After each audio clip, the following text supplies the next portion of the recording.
Well, howdy there, Internet people. It's Bo again. So, today we are going to talk about a video that I put out a while ago, and I got responses to that video. And I meant to make a video about it at the time, and this is more than a year ago.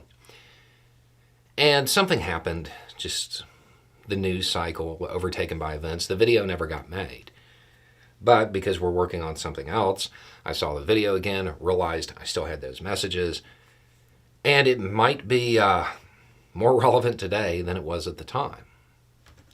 So we will go through the 3 messages. They're all pretty short. One was abbreviated. And then you'll see the video from back then, and then you'll get to hear the twist to the story. Okay. First message. Thank you so much for making me a man in your story. That's not a conversation I'm ready to have. I'm happier here, and I'm sure he's happier with me here. And this is the one that was abbreviated. There's a whole bunch more in that one. Message 2. A couple of counties, a couple of states, whatever. He doesn't need to know. But the idea of my dad being in a grocery store was a bit of a stretch of believability. It happened at the name of a local bar, right? Message 3. I watch you every day. It's so weird when you mention home because I can picture it. It's even weirder when I'm 99% sure it's about me. His roommate's name. Said he met you because you knew his mom, but didn't think you remembered him or knew. Is this about me? So, here's the video. Well, howdy there, Internet people. It's Bo again. So today we are going to talk about a conversation I overheard. We're going to talk about some statistics, and we are going to talk about how some talking points and rhetoric that is coming out of the right-wing family values crowd is ripping apart right-wing families. This is one of those stories where the names and locations have been changed to protect the innocent. I'm in let's say it's a grocery store, and I'm walking along and I hear this guy, and he is going off about normal right-wing talking points. And he's super mad that there is so much gay stuff in schools. Okay? He doesn't believe it should be there. Now, he doesn't say gay stuff. He uses some terminology that I would not use on this channel, which is kind of why it caught my ear. Because while small towns in the southern United States may not be the most welcoming places on the planet for this community, there are also some things in small towns in the U.S., in the South, that you don't talk about in public loudly. People kind of are polite. They're kind. They watch their language, stuff like that. This wasn't happening. So that's what caught my ear. And I hear him, and I kind of look over at him. He doesn't look at me, but whatever. And I go on about my business. I take 2, maybe 3 steps before something clicks. So here's some statistics for you. According to a recent Gallup poll, 7.1% of adults in the U.S. identify as LGBTQ. I have seen studies that say 1 in 5 Gen Z adults identify that way. And in 2017, the CDC did a study that said 8% of high school teens identify that way. So no matter what, no matter how you break it down, in every class of 20, there's at least one.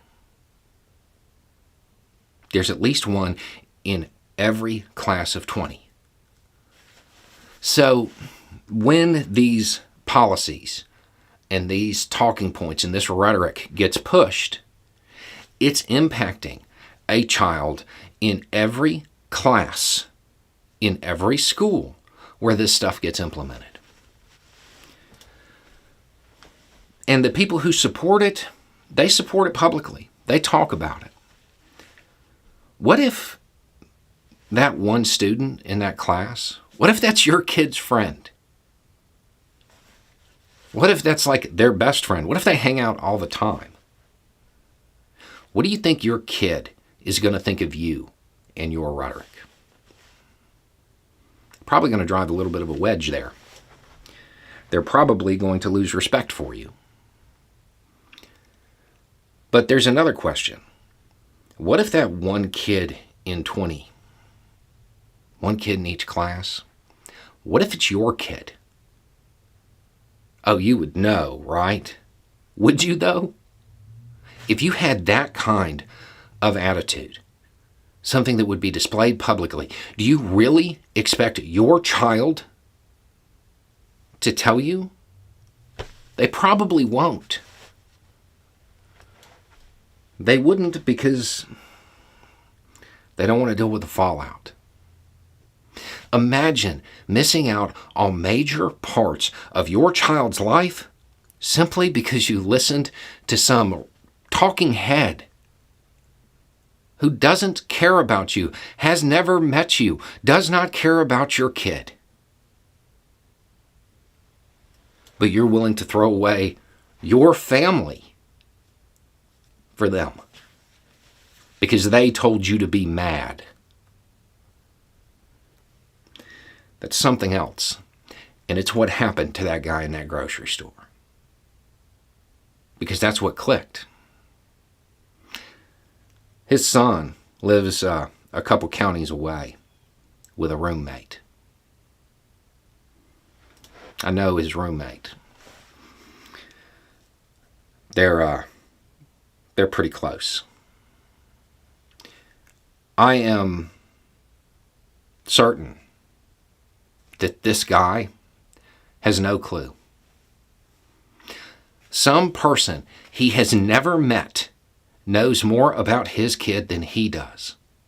He probably thinks the reason the kid doesn't want to have anything to do with him is because of his drinking or whatever.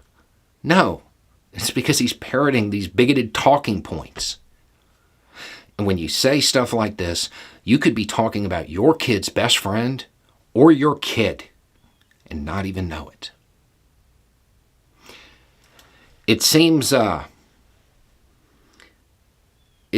it wouldn't be worth it to destroy your family over some slick graphics and bad talking points. Anyway, it's just a thought. Y'all have a good day. 3 people believed that story was about them and their relationship with their father. Please keep in mind, I live in an incredibly rural area. There's not a lot of population here. And it's not just 3 people who would hear that story and think it was about them. It's 3 people who heard that story who happened to watch the channel.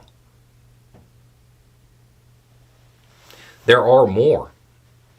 There are more people who, if they heard that story from this area, they would believe it was about them. And I know that because none of those 3 people are the person that I was talking about. This rhetoric,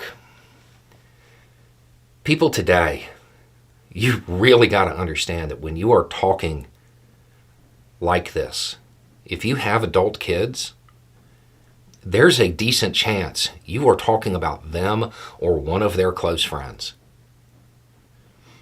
You're not changing their minds in any way except to say, I don't need to have anything to do with my parent moving forward. That's what they're hearing.